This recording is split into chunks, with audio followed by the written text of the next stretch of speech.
92.7 big FM पर आप सुन रहे हैं यादों का idiot box with Nilesh Mishra season 3। दोस्तों, हमारी कहानियां आप रेडियो के अलावा जब चाहें मोबाइल फोन पर ये नंबर डायल करके सुन सकते हैं 505-6677 यानी 505-6677। दोस्तों, जो कहानियां मैं आपको सुनाता हूं वो लिखी होती हैं मेरी मंडली ने। जी हाँ, मुंबई, दिल्ली और भारत के कई शहरों में एक राइटर्स की मंडली है जिनको मैं ट्रेन करता हूं। दोस्तों, मैं आपको सुनाने जा रहा हूं उमेश पंत की लिखी कहानी जादुई पोस्ट कार्ड। दाढ़ी वाले अंकल बॉल दे दीजिए। दाढ़ी वाले अंकल 65 साल की उम्र में अपना नया नामकरण सुन के रिटायर्ड पोस्ट मास्टर डॉक्टर रघुवीर सिंह को समझ नहीं आया कि वो खुश हो कि नाराज। उन्होंने पहले अपनी बेंच के दाईं ओर देखा। घुंघराले बालों और बड़ी आंखों वाला वो बच्चा मुस्कुरा के उन्हीं को देखे जा रहा था। डॉक्टर रघुवीर ने बच्चे को ऐसे घूरा जैसे बस अभी वो बच्चे को बहुत खतरनाक तरीके से डांटने वाले हैं। बच्चे के चेहरे की हवाइयां उड़ गईं। गालों में दूर तक बिखरी उसकी मुस्कुराहट उल्टे पांव होठों की तरफ लौट आई। डॉक्टर रघुवीर मुस्कुरा दिए। उनके चेहरे के भाव बदलते देख के बच्चे को जैसे जान में जान आ गई। बॉल दे दीजिए ना अंकल, वो बुदबुदाया। डॉक्टर रघुवीर ने बच्चे की उंगली का इशारा देख के अपने दाएं पैर के बिल्कुल पास पड़ी उस लाल रंग की बॉल को उठाया और कहा, जब तक नाम नहीं बताओगे बॉल नहीं मिलेगी। बच्चे ने एक भोली सी शैतानी के साथ कहा, जब तक बॉल नहीं मिलेगी नाम नहीं बताऊंगा। डॉक्टर रघुवीर बिना हंसे नहीं रह सके। उन्होंने बॉल बच्चे की ओर उछाल दी। नाम कल बताऊंगा अंकल। चीखते हुए बच्चा पार्क में कहीं गुम हो गया। कई घंटों से अकेले पार्क में बैठने से ऊबे हुए डॉक्टर रघुवीर को इस बच्चे का आना थोड़ी राहत दे गया था। अकेलेपन में कुछ अजनबी भी बहुत अपने से जान पड़ते हैं कभी कभी। डॉक्टर रघुवीर ने अपनी छड़ी उठाई और घर की ओर वापस लौट आए। दूसरे दिन शाम को डॉक्टर रघुवीर पार्क की बेंच पे बैठे एक पोस्ट कार्ड पे कुछ लिख रहे थे। पोस्ट कार्ड लिखना ये उनका पुराना शौक था। अब मोबाइल फोन आ जाने से पोस्ट कार्ड लिखने का रिवाज तो जैसे खत्म ही हो गया था। डॉक्टर रघुवीर को इस बात से बहुत तकलीफ होती कि इस मोबाइल फोन ने खतो किताबत की परंपरा को जैसे जड़ से मिटा दिया था। वो चाहते थे कि यह रिवाज कम से कम उनकी जिंदगी में तो बचा रहे। इसी सनक में अक्सर वो अपनी जिंदगी से जुड़े पीछे छूट गए लोगों के नाम पोस्ट कार्ड लिखा करते। शुरुआत में वो इन लिखे हुए पोस्ट कार्डों को उन लोगों के पते पे भेजते भी थे जिनके लिए वो लिखे गए होते। लेकिन जब कई बार पोस्ट कार्ड भेजने के बाद भी दूसरी ओर से कोई जवाब नहीं आया तो उन्होंने उनको लिख के अपने पास सहेजना शुरू कर दिया। जैसे लोग डायरी लिखते, ठीक वैसे ही डॉक्टर रघुवीर पोस्ट कार्ड लिखने लगे थे। 60 की उम्र पार कर जाने के बाद अपनी तन्हाइयों को, अपने भीतर के खालीपन को दूर करने का उनका ये अपना ही खास तरीका था। पीएचडी करने के बाद भी डॉक्टर रघुवीर पोस्ट मास्टरी के पेशे से इसलिए जुड़ गए थे क्योंकि वो मानते थे कि रिश्ते बनाए रखना सबसे खूबसूरत काम है। वो अक्सर कहते कि ये चिट्ठियां, ये पोस्ट कार्ड जब तक लोगों की जिंदगी में शामिल रहेंगे रिश्ते बचे रहेंगे। वो तो अब भी यही मानते थे, पर दुनिया बदल चुकी थी। खैर, दिल को खुश रखने को ही सही, पर एक ऐसा ही पोस्ट कार्ड वो आज फिर लिख रहे थे कि तभी पीछे से उनके कान में एक तेज आवाज आई, कुकड़ू। डॉक्टर रघुवीर ने चौंकते हुए पीछे देखा और इससे पहले कि वो कुछ कह पाते, उनके ठीक सामने खड़े बच्चे ने अपना दायां हाथ उनकी ओर बढ़ाते हुए कहा, hello uncle, I am Rahul. याद आया अंकल मिले थे? राहुल ने एकदम सयानों वाले अंदाज में याद दिलाया।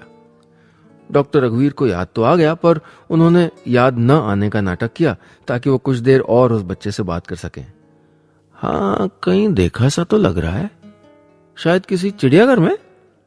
उनका यह मजाक राहुल को बिल्कुल पसंद नहीं आया। शक्ल से तो आप इंटेलिजेंट लगे थे, पर आप तो बड़े भुलक्कड़ निकले। डॉक्टर रघुवीर ने उस 8-10 साल के बच्चे को देख के सोचा, कितनी जल्दी बड़े हो जाते हैं आजकल के बच्चे। कुछ कहते इससे पहले ही राहुल ने उनके हाथ में रखे पोस्ट कार्ड की ओर इशारा करते हुए पूछा, आपके हाथ में ये क्या है अंकल? ये एक जादुई पोस्ट कार्ड है बेटा, डॉक्टर रघुवीर ने मुस्कुराते हुए कहा। राहुल चुपचाप डॉक्टर रघुवीर के हाथ में रखे उस पोस्ट कार्ड को हैरानी से देखने लगा। ऐसा कोई नाम उसने पहली बार सुना था। 92.7 बिग एफएम पर आप सुन रहे हैं यादों का idiot box with Nilesh Mishra season 3। दोस्तों, रेडियो के अलावा आप हमारी कहानियां जब चाहे मोबाइल पर ये नंबर डायल करके सुन सकते हैं 505-6677 505-6677। दोस्तों, मैं आपको सुना रहा हूं अपनी मंडली के सदस्य उमेश पंत की लिखी कहानी जादुई पोस्ट कार्ड। इस कहानी में अब तक आपने सुना, पार्क में बैठे हुए डॉक्टर रघुवीर की मुलाकात राहुल नाम के एक लड़के से होती है। बातों बातों में राहुल को डॉक्टर रघुवीर के हाथों में एक पोस्ट कार्ड दिखता है और वो राहुल से कहते हैं कि ये एक जादुई पोस्ट कार्ड है। अब आगे। राहुल ने पीले रंग के उस मोटे से पन्ने को गौर से देखा। उसने देखा कि पोस्ट कार्ड के एक ओर पता लिखने की जगह थी और दूसरी ओर कई अबूझ से शब्द। अंकल, ये जादुई पोस्ट कार्ड आप किन के लिए लिखते हो? राहुल की इस मासूम जिज्ञासा का कोई ठीक ठीक जवाब डॉक्टर रघुवीर के पास नहीं था। ये पोस्ट कार्ड वो अपने लिए लिखते थे या फिर उन लोगों के लिए जिन तक ये कभी पहुंच ही नहीं पाएंगे? उनको भी कहां मालूम था। बेटा, ये उन लोगों के लिए है जो कभी मेरे बहुत करीब थे लेकिन अब मुझसे बहुत दूर हैं। क्यों दूर? क्यों? क्या वो लोग किसी दूसरी दुनिया में रहते हैं अंकल? हाँ, दूसरी दुनिया ही समझ लो। डॉक्टर रघुवीर ये कह के सोच में पड़ गए। दूसरी दुनिया ही तो थी। 2 बच्चे विदेश में पढ़ने चले गए थे, वहीं दोनों ने शादियां कर ली थी। पत्नी उनके पहले ही उनका साथ छोड़ के किसी और दुनिया में जा चुकी थी। जब तक डाक विभाग में पोस्टमास्टर थे तब तक उनको ये सब सोचने का वक्त ही कहां था। बच्चों का विदेश जाके पढ़ना तो उल्टा अच्छा लगा था।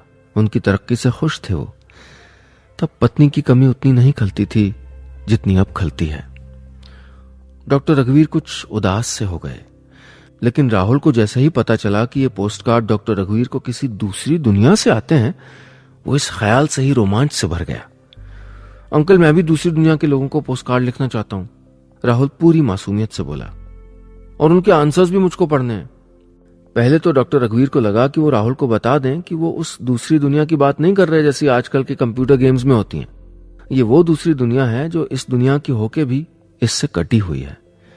पर फिर उन्हें लगा कि ये मासूम ख्याल बचपन में ही तो आ सकते हैं, बड़े होके तो कल्पनाएं भी एक दायरे में बन जाती हैं। बेटा, उस दूसरी दुनिया में तुम्हारे जानने वाले लोग भी तो होने चाहिए। डॉक्टर रघुवीर ने अपनी बूढ़ी आंखों से राहुल की बड़ी सी मासूम आंखों में झांकते हुए कहा, मैं कुछ नहीं सुनना चाहता अंकल। आपको कुछ भी करके मेरे पोस्ट कार्ड दूसरी दुनिया के लोगों तक पहुंचाने होंगे। राहुल जिद पे अड़ गया, और अगर आपने ऐसा नहीं किया तो मैं कल से आपसे बात भी नहीं करूंगा और मिलने भी नहीं आऊंगा। राहुल से मिले 1 घंटा भी नहीं हुआ था, लेकिन उसने इतने अधिकार से यह बात कही थी कि उससे न मिलने के ख्याल भर से ही न जाने क्यों एक पल को बहुत बुरा सा लग गया डॉक्टर रघुवीर को। तन्हाई के दिनों में कुछ देर का साथ भी उम्मीदें सी बांध देता है। ठीक है, मैं तुम्हारे पोस्ट कार्ड दूसरी दुनिया के लोगों तक पहुंचा तो दूंगा, पर तुम्हें मुझसे एक प्रॉमिस करना होगा। डॉक्टर रघुवीर ने राहुल को अपने बिल्कुल पास बिठाते हुए कहा, तुम ये बात किसी को नहीं बताओगे हैं, और न ही वो पोस्ट कार्ड किसी को दिखाओगे, ठीक है? ये बात तुम्हारे और मेरे बीच एक सीक्रेट रहेगी। Done uncle. कह के राहुल ने अपने हाथ डॉक्टर रघुवीर की ओर इस तरह बढ़ाए जैसे उसने अभी अभी किसी खुफिया मिशन के सीक्रेट एजेंट के रूप में डॉक्टर रघुवीर के साथ काम करने का फैसला कर लिया हो। डॉक्टर रघुवीर का दिया एक पोस्ट कार्ड लेके राहुल खुशी खुशी घर लौट आया। 92.7 बिग एफएम पर आप सुन रहे हैं यादों का edit box with Nilesh Mishra season 3। दोस्तों, रेडियो के अलावा आप हमारी कहानियां जब चाहे मोबाइल पर ये नंबर डायल करके सुन सकते हैं 505-6677 505-6677। दोस्तों, मैं आपको सुना रहा हूं अपनी मंडली के सदस्य उमेश पंत की लिखी कहानी जादुई पोस्ट कार्ड। इस कहानी में अब तक आपने सुना, जादुई पोस्ट कार्ड को देख के राहुल खुश हो जाता है और वो चाहता है कि वो भी दूसरी दुनिया के लोगों से बातें करे। वो डॉक्टर रघुवीर से जिद करता है कि उसको भी दूसरी दुनिया के लोगों को पोस्ट कार्ड लिखना है। डॉक्टर रघुवीर उसको एक पोस्ट कार्ड देते हैं और वो खुशी खुशी घर लौट आता है। अब आगे। मिशन जादुई पोस्ट कार्ड का हिस्सा बनने के बाद राहुल के लिए यह बहुत मुश्किल हो रहा था कि वो इस बात को किसी से छिपाए रखे कि वो दूसरी दुनिया के लोगों से एक जादुई पोस्ट कार्ड के जरिए बात करने वाला है। स्कूल में कई बार उसके मुंह से ये बात फिसलते फिसलते बची थी। 4 बजे जब स्कूल से छुट्टी हुई तो राहुल अपनी स्कूल बस में आते आते यही सोचता रहा कि वो उस पोस्ट कार्ड में लिखेगा क्या जो उसको अंकल ने दिया है। कि उसको दूसरी दुनिया के लोगों को एड्रेस कैसे करना चाहिए, डियर सर ऑब्लिक मैडम या कुछ और। पर उस दूसरी दुनिया के लोगों के बारे में वो कुछ भी तो नहीं जानता था, फिर वो अपने सवालों में पूछेगा क्या। राहुल पूरी तरह से कंफ्यूज हो चुका था। घर आके जब वो बहुत चाह के भी खुद को नहीं रोक पाया तो उसने अभी अभी ऑफिस से लौट के चाय पीती हुई और सुस्ताती हुई अपनी माँ से पूछा, माँ आपको दूसरी दुनिया के बारे में कुछ पता है? माँ का ध्यान अभी भी उस किताब की ओर ही था जिसको वो पढ़ रही थी। माँ की यही आदत राहुल को पसंद नहीं थी। वो दिन भर और कभी कभी रात तक ऑफिस में रहती थी और जब घर लौटती तो या तो जल्दी सो जाती या किताबों में आंखें गड़ा के बैठी रहती। राहुल को लगता कि उसके दोस्त सैंकी, रूबी और शबनम की माँ तो रोज उनको छोड़ने स्कूल बस तक आती हैं, उनको लेने के लिए स्कूल की छुट्टी होने से पहले ही स्कूल के गेट पर कितनी देर तक खड़ी रहती हैं, पर उसकी माँ को क्यों उससे बात तक करने की फुर्सत नहीं होती। कभी कभी उसको लगता कि शायद माँ उससे प्यार ही नहीं करती। राहुल माँ की इस नजरअंदाजी पे नाराज होते हुए बोला, माँ प्लीज मेरी बात का आंसर दो, आप हमेशा ऐसे ही करते हो। ये कहते हुए उसने माँ के हाथों से किताब भी छीन ली। वेरी बैड मैनर्स राहुल, कहां से सीख रहे हो तुम ये सब? कुछ नहीं होता दूसरी दुनिया वुनिया, अनाप शनाप चीजों की जगह पढ़ाई पे ध्यान दो। राहुल पर नाराज होते हुए माँ ने चाय का कप टेबल पे रखा और फिर से किताब पढ़ने लगी। राहुल को माँ पर गुस्सा तो आया, पर अभी दूसरी दुनिया का ख्याल उस पर हावी था। उसे उस दुनिया के बारे में बस इतना मालूम था कि दूसरी दुनिया वो दुनिया है जहां कुछ अजनबी रहते हैं जिन्हें हम पोस्ट कार्ड लिखते हैं और फिर वो हमें उनके जवाब देते हैं। राहुल आगे कुछ कहता, इससे पहले उसको अंकल की सीक्रेट वाली बात याद आ गई। इससे पहले माँ आगे कुछ पूछती, राहुल अपने कमरे में यूनिफॉर्म चेंज करने के लिए चला गया। अपना होमवर्क करने के बाद वो रोज की तरह खेलने के बहाने पार्क में चला आया। पार्क में आते ही अपने दोस्तों के साथ खेलने के बजाय सबसे पहले वो उस बेंच की ओर गया जहां पिछले 2 दिनों से वो उन अंकल से मिल रहा था जिन्होंने उसको इस जादुई पोस्ट कार्ड के बारे में बताया था। पर आज वो अंकल अपनी जगह पे नहीं थे। राहुल बहुत देर तक उस खाली बेंच के आसपास मंडराता रहा जहां उसको उसके जादुई पोस्ट कार्ड वाले अंकल पिछले 2 दिनों से मिल रहे थे। काफी देर इंतजार करने के बाद भी जब वो नहीं आए तो उसने फैसला किया कि वो अपना पहला पोस्ट कार्ड दूसरी दुनिया के लोगों को नहीं बल्कि उन अंकल को लिखेगा जिन्होंने उसको उस दुनिया के बारे में बताया था। 92.7 बिग एफएम पर आप सुन रहे हैं यादों का edit box with Nilesh Mishra season 3। दोस्तों, रेडियो के अलावा आप हमारी कहानियां जब चाहे मोबाइल पर ये नंबर डायल करके सुन सकते हैं 505 6677 505 6677। दोस्तों, मैं आपको सुना रहा हूं अपनी मंडली के सदस्य उमेश पंत की लिखी कहानी जादुई पोस्ट कार्ड। इस कहानी में अब तक आपने सुना, पोस्ट कार्ड मिलते ही राहुल उत्साह से भर जाता है। रात भर वो सोचता रहता है कि उस पे क्या लिखे, पर उसको समझ नहीं आता। दूसरे दिन वो डॉक्टर रघुवीर के पास पोस्ट कार्ड लेके आता है, पर आज डॉक्टर रघुवीर उस बेंच पे नहीं है जहां वो पिछले दिन उसको मिले थे। अब आगे राहुल उस खाली बेंच पे बैठ गया। उसने अपनी नेकर की जेब से पेन निकाली और अंकल के दिए उस पीले रंग के पोस्ट कार्ड पे लिखना शुरू कर दिया।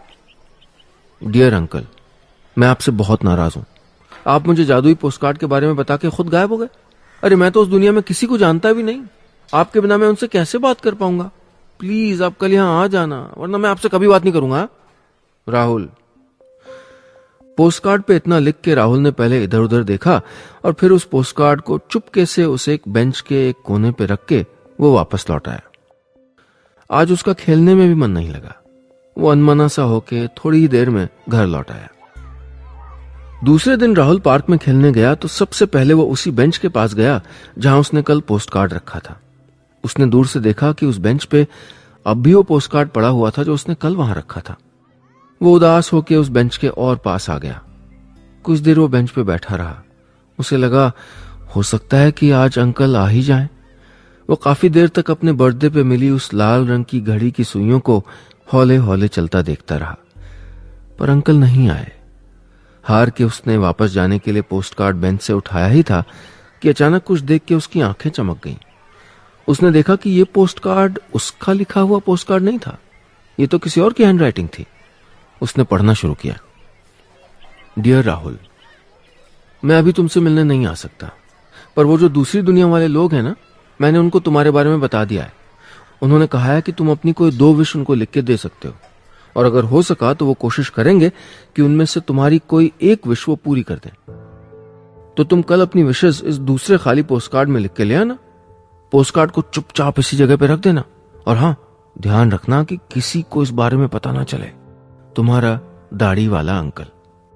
राहुल ने जैसे ही ये पोस्टकार्ड पढ़ा, उसके रोंगटे खड़े हो गए। दिल की धड़कनें अचानक बहुत तेज हो गईं। उसने पहले बड़े गर्व से उस खाली पोस्टकार्ड को देखा और फिर बड़े गुरूर से उस बेंच से दूर पार्क में खेलते हुए अपने दोस्तों को देखा। वो इस बात से फूला नहीं समा रहा था कि अब दूसरी दुनिया वाले लोग उसको जानते हैं। वो ये बात सबको बताना चाह रहा था, पर यह एक राज था जिसको राज ही रखना था।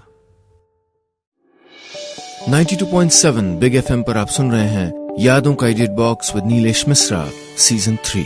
दोस्तों, रेडियो के अलावा आप हमारी कहानियां जब चाहे मोबाइल पर ये नंबर डायल करके सुन सकते हैं 505-6677 505-6677। दोस्तों, मैं आपको सुना रहा हूं अपनी मंडली के सदस्य उमेश पंत की लिखी कहानी जादुई पोस्टकार्ड।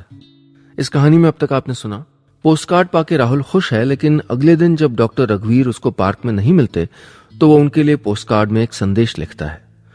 अगले दिन उसको एक पोस्टकार्ड मिलता है जिसमें लिखा होता है कि वो पोस्टकार्ड पे अपनी 2 इच्छाएं लिखे, जिसमें एक दूसरी दुनिया वाले पूरी कर देंगे। अब आगे। घर जाते हुए रास्ते भर राहुल सोचता रहा कि दूसरी दुनिया वाले वो लोग दिखते कैसे होंगे। क्या उनके भी 2 कान, 2 आंखें, 2 हाथ होते होंगे? क्या वो हमारी तरह बोलते होंगे? उनकी कोई ठीक ठीक तस्वीर राहुल के दिमाग में बन नहीं पा रही थी। तभी विशेष का ध्यान आते ही राहुल का दिमाग दूसरी तरफ चलने लगा। वो सोचने लगा कि वो कौन सी 2 विशेष हो सकती हैं जो वो दूसरी दुनिया के लोगों से मांगेगा। रास्ते भर वो सोचता रहा। बहुत सी विशेष थी जिसमें से सिर्फ 2 शॉर्टलिस्ट करनी थी। काम मुश्किल था। घर जाके राहुल ने आज ज्यादा बातचीत नहीं की। आज खाने की टेबल पे भी उसने नखरे नहीं किए। चुपचाप दूध का एक पूरा ग्लास वो यूं ही गुड़क गया। राहुल, तुम ठीक हो ना? हाँ मां, आज तो बड़े आराम से दूध पी लिया तुमने। मां ने अपनी एवरग्रीन सख्त आवाज में पूछा तो राहुल ने सोचा, ये मां भी ना, इनको बस नाराज होने का बहाना चाहिए। और दिनों इस बात पे नाराज होती हैं कि दूध क्यों नहीं पी रहे, और आज इस बात से परेशान है कि मैंने इतनी जल्दी कैसे पी लिया। राहुल कुछ बोला नहीं। डिनर पूरा करके वो चुपचाप अपने बिस्तर पर चला गया। उसने कमरे का दरवाजा बंद किया, टेबल लैंप जलाया और जीके की किताब के बीच में पोस्टकार्ड छुपा के वो सोचने लगा कि उसको कौन सी 2 विशेष मांगनी चाहिए। उसने कुछ सोचा, फिर लिखना शुरू कर दिया। डियर अंकल, पहले तो आप दूसरी दुनिया के लोगों को मेरी ओर से थैंक्स कहना कि उन्होंने मुझको विश मांगने का मौका दिया। मेरी पहली विश यह है कि पापा अपनी जॉब के लिए दूसरे शहर रहते थे। वो घर बहुत ज्यादा नहीं आ पाते थे, पर जब आते थे तो हर वक्त मेरे साथ रहते थे। मुझे मेरी पसंद के गेम्स भी लाके देते थे, पर अब वो नहीं आते। माँ कहती है कि उन्होंने अपनी जिंदगी देश को दे दी है, अब वो नहीं आएंगे, कभी नहीं। उनके जाने के बाद माँ भी चिड़चिड़ी हो गई है, बात बात पे गुस्सा करती है, रोने लगती है। मेरे पापा ना सही, पर क्या आप मुझको मेरी पहले वाली माँ नहीं लौटा सकते? नाइट लैंप की हल्की रोशनी में राहुल पूरे मन से पोस्टकार्ड लिख रहा था। ये लिखते हुए राहुल कुछ उदास भी हो गया था, पर उसको पूरा यकीन था कि दूसरी दुनिया के लोग उसकी ये विश जरूर पूरी करेंगे। उसने आगे लिखा, और मेरी दूसरी विश ये है कि आप जल्द से जल्द मुझसे मिलने आए और मुझको दूसरी दुनिया के लोगों के बारे में डिटेल से बताएं। राहुल अभी लिख ही रहा था कि अचानक दरवाजा खुला। उसने चौंकते हुए देखा, मां दरवाजे पे खड़ी थी। राहुल बेटा, क्या कर रहे हो इतनी देर तक? राहुल ने हड़बड़ाते हुए जीके की बुक का पेज पलट के पोस्टकार्ड को किसी दूसरे चैप्टर के पीछे छुपा दिया। मां, कुछ नहीं, वो थोड़ा सा होमवर्क बचा रह गया था। क्या छुपा रहे हो बेटा? कुछ नहीं मां, मैं तो बस सोने जा रहा था, कह के राहुल ने फटाफट अपनी किताबें समेट के स्कूल बैग में डाल दी। फिर अच्छे बच्चों की तरह चुपचाप नाइट लैम्प जला के वो लेट गया। गुड नाइट मां, कह के उसने आंखें बंद कर ली। मां उसको इस तरह हड़बड़ाता हुआ देख के हैरान तो थी, पर उन्होंने इस वक्त गुड नाइट कह के कमरे से निकलना ही बेहतर समझा। उन्होंने कमरे की लाइट बंद की और राहुल को चादर उड़ा के वो चली गई। राहुल ने राहत की सांस ली। उसका सीक्रेट लीक होते होते बच गया था। 92.7 बिग एफएम पर आप सुन रहे हैं यादों का edit box with Nilesh Mishra season 3। दोस्तों, रेडियो के अलावा आप हमारी कहानियां जब चाहे मोबाइल पर ये नंबर डायल करके सुन सकते हैं 505-6677 505-6677। दोस्तों, मैं आपको सुना रहा हूं अपनी मंडली के सदस्य उमेश पंत की लिखी कहानी जादुई पोस्ट कार्ड। इस कहानी में अब तक आपने सुना, राहुल को एक नया पोस्ट कार्ड मिलता है जिसमें उसकी एक इच्छा पूरी करने की बात लिखी होती है। काफी सोचने के बाद वो अपनी 2 इच्छाएं लिखता है। रात को अचानक माँ उसके कमरे में आती हैं तो राहुल हड़बड़ा के पोस्ट कार्ड अपने बस्ते में रख देता है। अब आगे। सुबह सुबह राहुल उठ के उसने जल्दी से हाथ मुंह धोया। उसने अपने बस्ते से जीके की वो किताब निकाली जिसके अंदर रात को उसने पोस्ट कार्ड रखा था। वो इस बात के लिए उतावला था कि वो पोस्ट कार्ड दूसरी दुनिया के लोगों तक जल्दी से जल्दी पहुंच जाए। प्लान ये था कि अभी वो कोई बहाना करके पार्क में जाएगा और उस पोस्ट कार्ड को बेंच पे रखाएगा ताकि शाम को जब वो स्कूल से लौट के खेलने के लिए पार्क में आएगा तो उसका जवाब भी आ चुका होगा। लेकिन राहुल ने जैसे ही जीके की वो किताब खोली तो उसने देखा कि उसका पोस्ट कार्ड नदारद था। उसने एक बार फिर किताब के सारे पन्नों को पलट के देखा। पोस्ट कार्ड अब भी उसे कहीं नहीं दिखाई दिया। बस्ते से सारी किताबें निकाल के उसने बस्ते को पूरा खाली कर लिया, तलाशी ली, पर पोस्ट कार्ड कहीं नहीं मिला। कमरे में हलचल सुन के मां कमरे की तरफ आई। राहुल को कुछ तलाशता हुआ देख के उन्होंने कहा, ये ढूंढ रहे हो? मां के हाथ में वही पीले रंग का पोस्ट कार्ड था जिसको राहुल ढूंढ रहा था। राहुल को लगा कि मां बहुत नाराज होंगी और फिर दूसरी दुनिया वाली बात भी तो लीक हो गई थी। राहुल डरते हुए सर झुका के खड़ा रहा। तभी उसने देखा कि मां उसके पास आई और बिना कुछ कहे उसको गले से लगा लिया।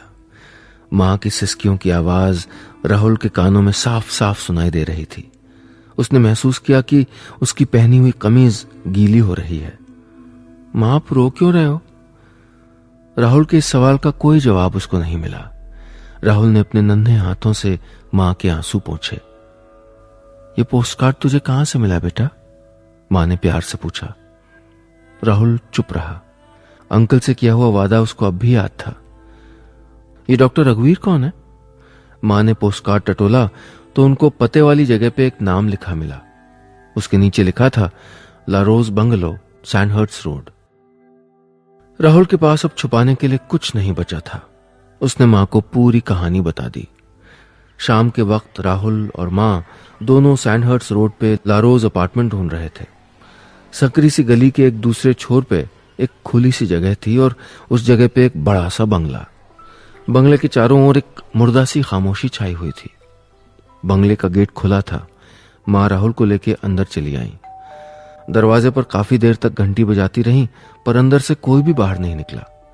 दाईं ओर दिख रही 4 दीवारी की दीवारें एकदम बूढ़ी लग रही थीं।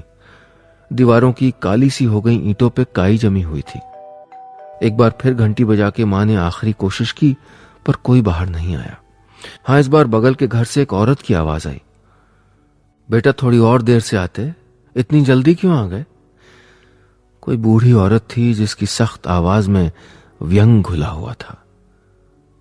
3 दिन हो गए डॉक्टर साहब को गुजरे हुए, कोई नहीं आया उनकी पूछताछ करने। आदमी बूढ़ा हो जाता है तो किसी का नहीं रह जाता। इतना कह के वो औरत कमरे के अंदर चली गई। दरवाजा पटकने की आवाज इतनी दूर भी सुनाई दे रही थी। मां को समझ नहीं आ रहा था कि उस वक्त उनको क्या करना चाहिए। राहुल चुपचाप अपनी जगह पे खड़ा मां के कुछ बोलने का इंतजार कर रहा था। तभी उसकी नजर अपने दाईं ओर रखी उस टोकरी पे गई। उस टोकरी में पीले रंग के कई पोस्ट कार्ड थे। राहुल ने अपने हाथ में पकड़े उस पोस्ट कार्ड को देखा। उसको समझ नहीं आया कि वो अब उसका क्या करे। उसने उस पोस्ट कार्ड को भी उस टोकरी में डाल दिया। मां ने अपनी हथेली राहुल की ओर बढ़ा दी। राहुल के माथे पे हाथ फेर के उन्होंने घर वापस चलने का इशारा किया। राहुल ने अपनी मां को कस के गले से लगा लिया। दाढ़ी वाले अंकल अब इस दुनिया में नहीं थे, पर उनका दिया जादुई पोस्ट कार्ड अपना काम कर चुका था। बस इतनी सी थी ये कहानी।